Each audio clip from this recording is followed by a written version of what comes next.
time to find out what's got the French journalists in a frenzy. It's time for Media Watch. James Creedon is here with us for that. Good evening to James. Good evening, Laura. Good to see you as always. Now, we've been talking about this all week, haven't we? The tweet that just won't go away, Valerie Trierweiler. It's getting boring, except it isn't. Sorry.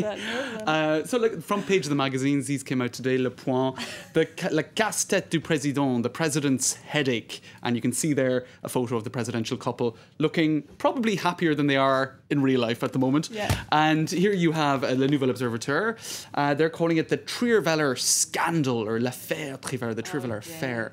So that's that. Now, Ségolène Royal, She's hit back, hasn't she? She's hit back. She gave an interview to Libération this morning, and she also spoke to the media last night. Now, just to remind viewers, Valerie Trierweiler, that's the president's current partner, sent an assassin tweet out into cyberspace about Ségolène Royal, the ex of François Hollande, who is trying to be elected in La Rochelle.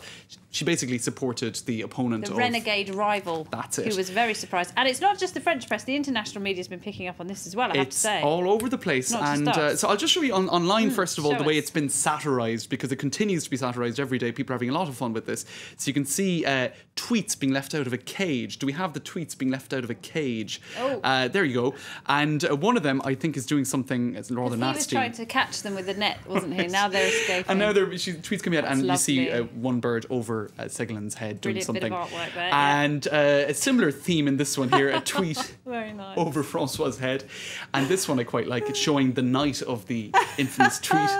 And he's checking his phone in a very worried fashion to see if she hasn't tweeted again, with a rather improbable photo of Ségolène Royal on the bedside table. People are really having fun with this, because up until now, François Hollande hasn't made any gaffes at all, isn't he? And it's a little unfair, because he hasn't really made the gaff, has he? His fault. It was his girlfriend. It wasn't his fault. So And I imagine he's pretty furious about this, because That's right. as we say, it is dominating the press just a couple of days before the parliamentary Even elections. Le Figaro, the right-leaning paper, is talking. Well, of course, they're talking about Oh, they're actually loving it, the trouble, right wing, aren't trouble they? at the top of the state. Now, the thing is, he made it very clear that when coming into power, he wanted to make a very clear distinction between private and public life, unlike Sarkozy, who kind of mixed all of that up.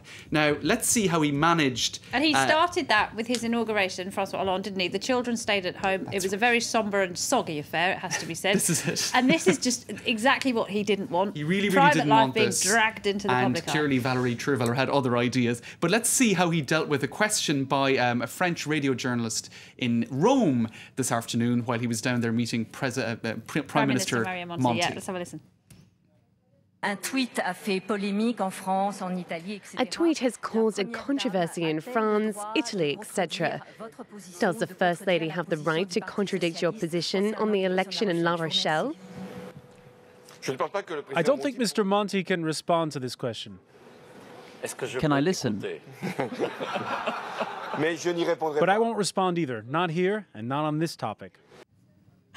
Can I listen? I wonder, did he mean, I want to hear what you have to say about it, or did he mean the journalist? I think It's kind of unclear. he is known for having a bit of a sense of humour, François Hollande, isn't he? So he did like the mood there a little And he bit. did kind of laugh at it, so he was a bit like, but you know what? I'm just not going to respond to this. And I think that's a pretty dignified way to deal with this controversy. Well, how We're else- talking about it, but he won't. How else can he deal with it? And as we saw, the Italian media also, everybody's loving it, aren't they? Can I show you one tweet before Yes, we move please on? do, This is please by do. our own Christophe Bauer. He spotted this on Twitter. Hollande dodges question on girlfriend's tweet during joint press conference. Can we move on now? No, Chris Bauer, we cannot. Right.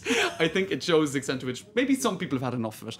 I haven't, though. I'll talk about it tomorrow if I Christophe can. Bauer is always ahead of the pack. All right, now, one person who I'm sure is really hoping this isn't going to go away anytime soon is Nicolas Sarkozy, the man, of course, that François Hollande ousted in the presidential election. What has he been up to? Well, the media is interested to know what he's doing. He's just back from holidays in Marrakesh. He had a big marathon holiday there where he was looking at this sumptuous villa worth about 4 or 5 million, Lovely. along with Carla. So the press is talking about that, Le Point magazine.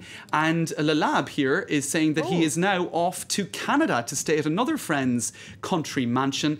And then he's going to go down south to stay at Carla Bruni's place You can't blame down him, on can the you? coast. So he seems more to holidays. he seems to be doing a bit of a Vladimir Putin there, getting the shirt off and showing us And what's going on there. A lot of people wondering, will he ever come back into politics? It is the eternal question at the moment. Now, one of his very controversial advisors, Patrick Buisson, had lunch with him. Patrick Buisson's quote is, well, if he'll come back into politics again, a tiger rarely becomes vegetarian. Oh, cryptic. Whatever could he mean? All right, let's cross the channel and talk about the British Prime Minister, David Cameron, because he's been testifying before the Leveson inquiry. This, of course, this ongoing inquiry into the relationship between the British government and the press. What did he have to say? Well, extraordinary stuff, because Rebecca Brooks, the infamous flame-haired former head of News International in the UK. She's always referred to as flame-haired.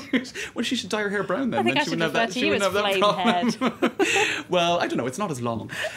She sent a text message. We're not talking about tweets now. We're talking about texts. Yes. To David Cameron in 2009. Lols, wasn't it? That's it. Lols. It's all very embarrassing, because this was on the eve of his speech to the Conservative Party when he was still leader of the opposition. And so there were lots. It was a very long text. You can see this is the text of it here. I'll show you online. Let's have a look at the text. And basically, it seems like he was unhappy with the front page of the Sun.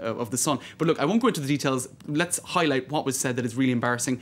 I'm rooting for you tomorrow, not just as a proud friend, but professionally. We're definitely in this together. Speech of your life. Yes, we can. So it shows a very, very close collaboration, embarrassingly close. When that text was read out at the Leveson Commission this afternoon, the Leveson inquiry, he squirmed. And indeed, let's take a look at what Because we've only had former Prime Ministers up until now, but he is, of course, the serving Prime Minister. This is it. And it's very embarrassing. And as one journalist said on Twitter, this will follow him to the grave. Oh, there's a little bit follow him dramatic, to the grave. isn't it? And then another person saying, I feel sorry for David Cameron. He's basically David Cameron trapped in David Cameron's body, which isn't really relevant, but I wanted to show it. But has he picked his daughter up from the pub yet? I don't know. Maybe she's still down there. Sipping on Coca-Colas. All right, James Creedon, many thanks indeed. That's it for Media Watch.